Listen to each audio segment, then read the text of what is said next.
أعوذ بالله من الشيطان الرجيم. بسم الله الرحمن الرحيم. يا أيها الذين آمنوا لا تأكلوا الربا أضعافا مضاعفة واتقوا الله لعلكم تفلحون.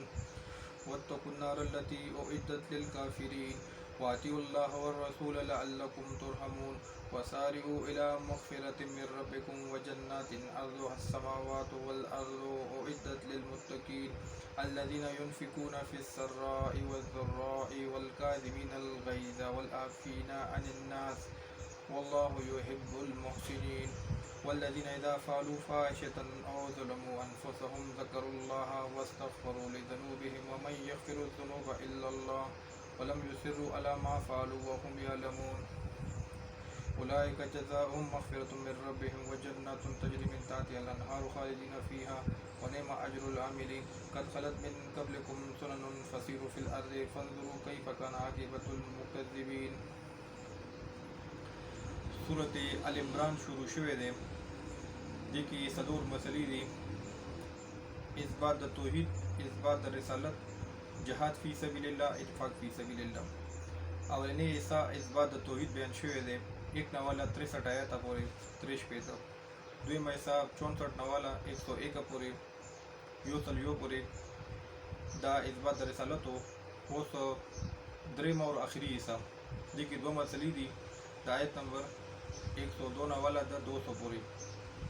آخره پورې، جهاد فی سبیل الله اور انفاق فی سبیل الله. دي کې سورۃ بقره کې د جهاد ابتدائی منزل بیان کړو. دي کې اوس تاسیس الجماعت، د جماعت د جوړولو 5 اصول بیانول. اولنې اصول داو چې د ټولو عقیده په توحید وی لګ. دویم چې د قانون چې د هغه قرآن وی. دریم ارکان به فعال وي، امر بالمعروف نهی عن المنکر وکي، قرآن ته خلق راولي، قرآن دعوت پکې لا اله الا الله. او څلورمه خبره چې مال به خرچ کړي خپل وس مطابق. او پنځمه خبره غیر رازدار سړی هغه به رازدار نه جوړي چې دغه څلور خبرې پکې نه وي دله به راز خبره نه کوي. او دې کې بیا یو شبهه پیدا کېده چېرې دا خو دومره سخت اصول دي چې دې کې خو به ملګري ډېر کم جوړ شي. نو الله پاک بیا د قرآن کې د دغه 5 قاعدو نه بعد د جنگ بدر او د جنگ احد واقع وروړي. جنگ بدر واقع کې دا هغه د دې لپاره بیانې چې وګوره تاسو لږ وي په اصولو باندې برابر وي، ما در باندې وکټله 313 اور 1000 وغي مسلمانان 313 اور هغې چې دی 1000. اور په جنگ احد کې تاسو 1000 وي اور چې کوم کافران دی هغه 3000. نو دې کې در باندې دې کې تاسو شکست وکړو. ولې چې د امیر د خبرې خلاف شوی. مطلب دا دی چې فتح چې دا په کثرت باندې نه دی او شکست چې دی هغه په قلت باندې نه دی، بلکې اصل شی د الله امداد. او د الله امداد چا سره وي چې کوم قرآن په اصولو باندې د قرآن په بیان چې کوم شوی دی په دې باندې برابر وي. اوس دې کې د مال خبره کوله، جهاد اور مال تدوړه په یو ځای چلی. نو اوس دلته د مال خبره کوي چې مال دې نه لګولو نو سود خور شوي. کوم سړی چې مال دنیا سره مینه کوي، مال سره مینه کوي، دا به سود خور شي لګ. او کوم سړی چې مال لګوي هغه مال الله زیاتوي. لکه سورۃ بقره کې تیر شو چې مال د سود چې دی الله خدمي او چې کوم صدقات دي هغه زیاتوي. او یربي صدقات دغه یا ایها الذین آمنوا او ایمان والو لا تاکلوا الربا مخوري سود لره اضعافا مضاعفه دوچنده په دوچنده کولو سره. دا کې د اتفاقی دی، دا نه چې هغه مرکب چې کوم سود دی هغه ناجایز دی او چې سود مفرد دی هغه جایز دی. نه، کوم سود مفرد دی او که مرکب دی دواړه ناجایز دي. سود مفرد دا دی چې مثلا 1000 روپۍ دی ورکړي دي، میاشت بعد به راکې نو 1100 به واپس کړي راته. او دا که بیا لږ لیټ هم شي نو 1100 روپۍ وي لږ، دا مفرد دی. او که دا داسې وشي چې مثلا 1000 یې ورکړې وي نو بیا چې دی 1100 به راکې، نو که بیا لږ ورسره نه وي نو بیا وایي چې بیا به حساب چې دی د سود حساب په 1000 روپو باندې نه لګو بلکې په 1100 به لګو بیا به تماله زیات نور هم راکې دا مرکب دی لکه هغه چې کوم سود کې پیسې جوړې شي پای باندې هم لکه سود لګول دلته دغه ذکر کړی دی مرکب چې هغه سود باندې کومې پیسې جوړې شي پای باندې سود اخیستل خو لکه دلته مراد چې دی دواړه دي لکه دواړه سودونه مې دي که مرکب دی او که مفرد دی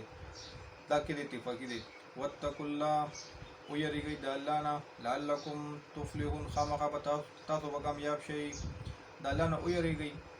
هغه سورت حدید کې 15 وجې بیان کړي دي د مال لګولو چې یو دا چې مال مې درکړی دی بل وجه دا بیانوي چې سبب درنه عاصم پاتې کېږي به درېیمه وجه دا بیانوي چې زه قرض ورکړه مطلب دا دی چې الله وایي زه په دنیا کې هم دله واپس کړم هلته به مجر درکړم او بیا وایي د دنیا څه حقیقت دی د دې دپاره پیسې هغه کې نن دنیا شته سبا نشته دی نو مال ولګوه بیا پنځمه وجه بیانوي چې تا پیسې دې دپاره جمع کړي دي چې ما باندې تکلیف راشي زه به بیا مال کارلم نو الله وایي چې دا خو هسې تقدیر کې لیکلي شوي دي تکلیف خو راځي خو مال ولګوه الله به ته اسانه کړي نو دې دپاره الله نه ویریږئ سورت حدید کې دا 15 وجې بیانوي د مال هغه صورت د مال انفاق باره کې دی نو دې کې دا وایي الله نه ویریږئ مال ولګوئ شیطان به وسوسه اچوي چې غریب بشي الله نه ویریږم واتقوا النار ویریږئ د اور نه التي هغه اور نه اعدت للکافرین چې تیار شوی دی د پاره د کافرانو تیار شوی د کافر د پاره دی او چې کوم سړی د قرآن خلاف کوي لا اله الا الله چې دې باندې نه پوهېږي د دې خلاف روان دی نو که دې هسې لا اله الا الله محمد رسول الله هسې وایي واجونه کوي مونځونه کوي او قرآن نه دی خبر لا اله الا الله باندې زندګي نه تېروي د دې لاندې ژوند نه تېروي نو دې به هم ځي په مونځونو په حجونو باندې نشي خلاصېدی مونځونه حجونه به ابوجهل هم کول واطیعوا الله او تابعداري کوي د الله والرسول او پیغمبر د الله لعلکم ترحمون خامخا به تاسو به رحم وشي نن سبا زموږ پاکستان کې څه حالات دي لکه ګراني ده او لکه ډېر تکلیف دی خلکو ته بجلی وغیره بلکې نشته دی او ګراني ده نوکریان نشته دی بیماري راغلې ده دا د الله رحم ونه دی دا خو عذابونه دي وجه څه ده چې یو خو قرآن نشته دی قرآن ته څوک نه کیني که بچو باندې ډېر هم لکه وایي ښه قرآن ده دیني قرآن ده بس زیات نه زیات ناظره او حفظ ترجمه تفسیر چې دی ماشوم دی نه دی خبر مشران شپېتو کالو بوډا دی ته نه دی خبر یو خو دا خبره ده او بل دا دی چې د پیغمبر سنت نشته په غم خادي کې وایي چې واده چې دی په ګانه بجانه خوند کوي او مړی چې دی په چغو باندې په دې ژړاګانو باندې چغو باندې خوند کوي دا سنت خلاف خبرې دي په دې خلکو باندې به د الله رحم کم ځای راشي قرآن دې آیت ته خو وګورئ واطیعوا الله والرسول لعلکم ترحمون نو الله وی ګوره تاسو سره موقع ده ترغیب ورکړئ جنت ته چې کوشش وکړئ قرآن ته راشئ دې باندې بلکې پوره زور ولګوئ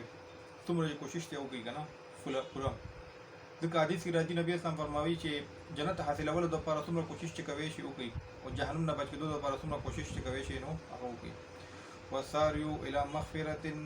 نو بخنه وغواړئ نو رامنډه کوي الی مغفرة په طرف د بخنې من ربکم د رب ستاسو نه و جنات او جنتونو ته نو به منډه څنګه وخي بخنه خو نه ښکاري جنت هم نه ښکاري اصل کې قرآن دا طریقه ده چې کله سبب ذکر کی مراد ته مسبب وي او کله چې دی مسبب ذکر کی مراد ته سبب وي دي کې سبب چې دی هغه انفاق او جهاد او چې جهاد او مال لګوا جهاد فی سبیل الله او انفاق فی سبیل الله نو دی باندې والا بیا مغفرت بدلو کی جنت بدلدل کی جنتونه ارضها چې پلانواله داغي السماوات والارض اسمانونو او ځمکې دي اسمانونو او ځمکې دي دغه یو اشکال پیدا کیږي چې د جنت لا چې کوم ټول نه اخري سړی چې کوم دي هغه به دنیا هغه به الله د دې دنیا په لاسه باندې ورکوي لکه یو اخري چې کوم جهنمی دی چې کوم جهنم نه وروځي جنت ته وځي هغه چې دی دغه به دا صورتحال وي چې الله به فرشتې به ورته وایي چې تکلیف خو درته نشته وایي نور څه نه دي الله ته ووایه لکه چې دا مخ راته د اور نه واړئ وایي نور څه خو به نه غواړي الله ورته وایي نه نور څه به نه غواړم نو فرشتو الله فرشتو ته وایي چې دا مخ وله واړوئ هغه بیا وایي چې الله د جهنم نه مې روباسه تکلیف ته ډېر وایي تا ورته نه وایي چې یاره دا به نور څه نه غواړم دوکهبازه دروغجنه وایي ستا رحمتونه الله ډېر زیات دي نو ځکه درنه غواړم. هغې کې بیا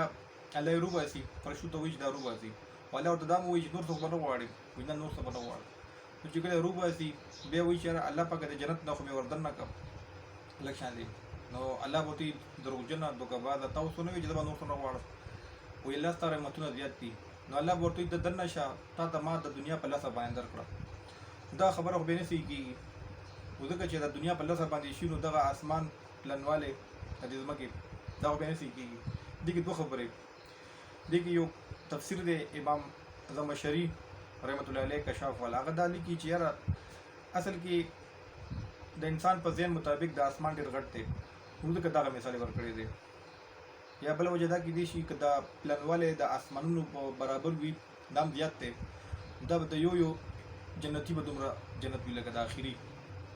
دا مطلب دی. اعدت للمتقین دا تیار شوی دی د پاره د متقیانو، متقی د پاره تیار شوی دی. خو چې دا عمل نه کوي، مال نه لګي، جهاد نه کوي، انکار جهاد نه سبا خلک پیدا شوی دی جهاد نه انکار کوي. یو جهاد نه کول دي، یو انکار کول دي. انکار سره سړی کافر کیږي او نه کولو سره چې دی ګناهګار دی. نو دا تیار شوی دی متقیانو لپاره چې دی عمل کوي لګا، خالی په دې باندې نه کیږي چې یاره بس غلی غلی ګرځي او لکه ټولې نرمې نرمې خبرې کوي، وایي محبت بانټو نفرت مت بانټو. نو نبی اسلام خو جهادونه کړي دي، یهودو ته سختې خبرې هم کړي دي، لکه سختې خبرې به هم کې څوک چې نه مني تابع کرام خو عمل کولو، د خپل منځ کې د هغې مینه محبت رحم و، او چې کافرانو هغې به نه منل نو هغې سره نبي اسلام بیا مختلفې لکه سختې خبرې کړي دي، جهادونه یې کړي دي. الذین دا هغه کسان دي متقیان ينفقون چې خرج کوي فی السراء په خوشحالو کې، والضراء او په تکلیفونو کې، والکاظمین الغیظ اور دباونکي د غوسو دي، والعافین عن الناس اور عفو کوونکي دي د خلکو نه، والله الله چې دی یحب المحسنین مینه کوي د نیکي کوونکو سره. لکه مال خرج کوي، دا د متقیانو صفات ذکر کوي چې دی مال خرج کوي په هر حالت کې، او بل دا چې دی معافي کوي، غصه دباوي. یو غصه نه راتلل دي، غصه نه راتلل دا ښه صفت نه دی. غصه چې دی نبی اسلام ته هم ورغلی وه، حضرت حباب رضی الله عنه نبی اسلام ته راشي ورته وایي چې تاسو زموږ دپاره دعا نه کوئ، د الله امداد به کله راځي؟ نو نبی اسلام ورته غصه شي، لکه داسې لکه ته وایې چې په مخ باندې د نبی اسلام سم لکه چې ته وایې چې انار لکه نه دی سور هغه نه جوړ شوی دی، دومره به سور شو لکه د غصې نه، چې یاره تا له به څه تکلیف رسېدلی وي. پهلني خلک چې دی هغه ځمکې کې لکه نیم په نیمه خښ کړي دي او په اوسپنې ګومنځ باندې غوښې دي شګولي دي، هغه کړي دي، خو د هغې الله دین نه دي اورېدلي. نو غوسه شته دی. لکه موسی علیه السلام هم غوسه شوی او خپل ورور ته ګیرې نه یې نیولې وه چې یاره تا څنګه دي شرک نه دي منې کړي، هغه ورته ما منې کړي دي، خو یو جهاد مې ورسره نه دی کړی، ځکه ته امیر یې، تا حکم نه و کړی، بس تا به بیا وایي چې یاره خل دې دوه ډلې کړم. نو غوسه شته لږه، خو یو دې کې درې شي نه دي، یو دی غصه، یو دی تهاور، یو دی تفرید. غصه چې دی حد کې دننه وي، لکه دا نه چې لکه دا بهادوري پیدا کوي، لکه سړی خپل کار چې کوم کول غواړي هغه ورته آسان شي، نو دا صحیح دی. لکه او چې کوم تهاور دی، لکه نه څه خبره باندې غصه شي، لکه بالکل لیونی شي او تماچه راولي او مسلمان ولي، لکه دا جایز نه دی، دا تهاور دی، دا صحیح نه دی، لکه دا اسلام منې کوي. او بل چې دی تفرید دی، لکه دلتوب ته وایي چې هر څه کېږي دی چې دی نه خفه کېږي، لکه نه پکې دیني غیرت وي، نه پکې دنیاوي غیرت وي، بې حیا وي. لکه دې کې یو حدیث کې راځي چې یو قوم وي په یې باندې الله عذاب اراده وکړي چې یاره دې باندې عذاب راوله، نو فرشتو ورته وایي جبریل امین چې یاره دې کې یو سړی دی هغه ستا ټول ورځ عبادت کوي، الله ستا خلاف یې نه دی کړی، الله ورته ټولو کې پهله په ده باندې راوله، خو ځکه ما دا دین خلاف کېږي، ده په مخ باندې سوروالی نه دی راغلی، دی غوسه شوی نه دی. دې دپاره امام شافعي رحمت الله علیه دا خبره کوي چې لکه چاله چې غوسه نه ورځي دا ښه صفت نه دی، چې خرم غوسه شي نو هغه لته ووخي، سپی هم چې غوسه شي نو هغه غاپي. لکه کوم انسان کې غوسه نشته دا ښه صفت نه دی. خو دې کې یو واقعه ذکر کوم چې یو عالم وي، د هغه یو وینځه وي، مېلمانه ورسره ناست وي غالبا، نو دې لکه غوښه روړي، نو هغه وینځه ورته روټۍ، نو هسې هغه دیکه شانتې وخوري، نو هغه دای په جوله کې غورځي هغه دغه چې کوم مالک ته ناغور ته پیدا وي وینځ وته دا وي والکاظمین الغیظ چې د متکیانو صفت وته بیان کو چې د باون کې د غوسی دی لګب ناغوت یا او تا نه مخله غوسه د باو کړه اسړې ورته وي نو بیا ورته پته یې چې اوس غوسه د باو کړه خو وروسته ما برابرې بیا ورته وي والعافینا للناس افقون کې د خلکو نه لکه زما دا خبره لري کا ناغه وې ټول نوم لري کړه بیا ورته خدای وي ویندا والله يحب المحسنين چې الله مینا کوي د نیکانو سره نو هغه ورته چې آزاد مې کړی احسان مې نو قرآن باندې عمل چې کوي دا د حق پرستو کار دی والذین ودا هغه کسان دي دا متقین اذا فعلوا فاحشة کله چې وکي بے حیايي دلته شرک فعلی مراد نه دی ځکه چې دا متقین دي یا بدعت مراد نه دي شرک او بدعت د متقین بیا نشو ګرم دا فاحشه مراد چې دی بے حیايي شو بے حیايي یا خلاف شریعت لکه بل تر نقصان ورکول شو او ظلمو یا زیاتیو کی انفسهم خپل ځانونو سره یا خپل سره نقصانو کی لازمی ګناو کی ذکر الله یاد کی الله فاستغفروا لذنوبهم نو بخنه واړي د خپل ګناونو ومن یغفر الذنوب نو څوک ته چې بخنو کی د ګناونو الا الله بيد الله نه نشته څوک ولم یسروا اور ابيګری نه کوي یعنی ګناه کړی دا دانوي چې رحمي کړی دي بس کوئی شي غلطي وشو الله نه توبه ضرور باسي ولم یسروا امیشګری نه کوي علامه پاغه سبانه فالو چې کړی دي وهم یعلمون او دی پویږي چې امیشګری کول په ګناه باندې دا لوی ګناه ده یا چې دا الله نه بغیر بل څه ګناه نشي معاف کوي ولای کذا کسان جزاءهم بدل دي مغفرة بخنه ده من ربهم د طرف درفلنا وجنات جنتون دي تجري چې بهيږي به من تحت الانهار لاندې داغینه نهرونه خالدین فیها همیشه بوی پدې کې ونعم اجر العاملین او څنګه اجر دې د عمل کوونکو قد خلت من قبلکم که جهاد نه کوي مال نه لګوي نو مخکینی خلکو د قران خلاف کړي دي د الله د کتاب خلاف کړي دي هي تبشوی دي دا څه حالتو قد خلت پتا کې سره تیر شوی دي من قبلکم تاسو نه مخکې سنن طریقې د عذاب فسیرون وګوري فی الارض نو ګرځي پس مګه کې فانظروا په دنیا کې فانظروا نو وګورئ کیف کان عاقبت المکذبین څنګه انجام د تکذیب کوونکو چې د الله کتاب تکذیب کړي دغه څه انجام او وګورئ بیا ورئ یا ایها الذین آمنوا او ایمان والو لا تاکلوا الربا مخری سود لرا اضعافا مضاعفه دوچندا په دوچندا کولو سره واتقوا الله ويرګي د الله نه لعلکم تفلحون خامختا سبا کامیاب شي واتقوا النار ويرګي د اورنا التي اغور وعدت للكافرين تیار شوی دی د پاره د کافرانو واتی الله ويري او تابعداري کوي د الله والرسول او د پیغمبر د الله لعلکم ترحمون خامخا پتا سبا رحم وشي وساريو الى مغفرة اور رام منډه کوي په طرف د بخنه من ربکم طرف تاسو نه وجنات او جنتونو ارضها چې پلانواله داغي السماوات والارض اسمانونه او ځمکې دي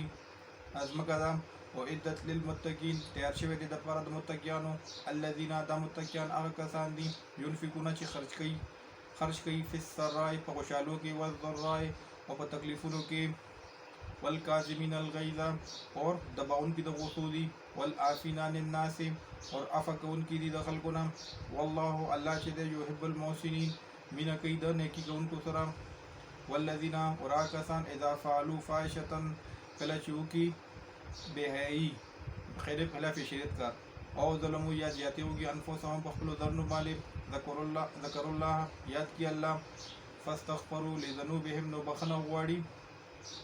د خپل ګناهونو ومن یغفر الذنوب نو څوک چې بخنو کې د ګناهونو الا الله بيد الله نه څوک نشته ولم یسروا اور همیشګری نه کوي علامه پاغه سمانه فالو چې کړی وي وهم یعلمون دی پویږي چې همیشګری کول دا په ګناه باندې لوی ګناه ده یا د الله نه بغیر څه ګناه نشي معاف کوي اولئک کسان جزاؤهم بخنه بدل دي مغفرة بخنه ده من ربهم د خپل رب طرفنا وجنات او جنتون دي تجري چې بهيږي من تحت الانهار لاندې داغینه نهرونه خالدین फ़ीहा हमेशा वही पदे के वनेमा अजरुल आमिलीन वसक़ बदला द अमल को उनको कद खलत मिन क़ब्लिकुम पता की सरा तिरिशी विधि मक्किस्ता सुनन तरीके दाज़ाब फसीरो नोगरज़ई फिल अर्ज़ प दुनिया के फज़मका के फंजुरु नोगुरी कईफ़ा काना आक़िबतुल मुकज़्ज़िबीन संगो अंजाम द तकज़ीब का उनको दल्ला द किताब।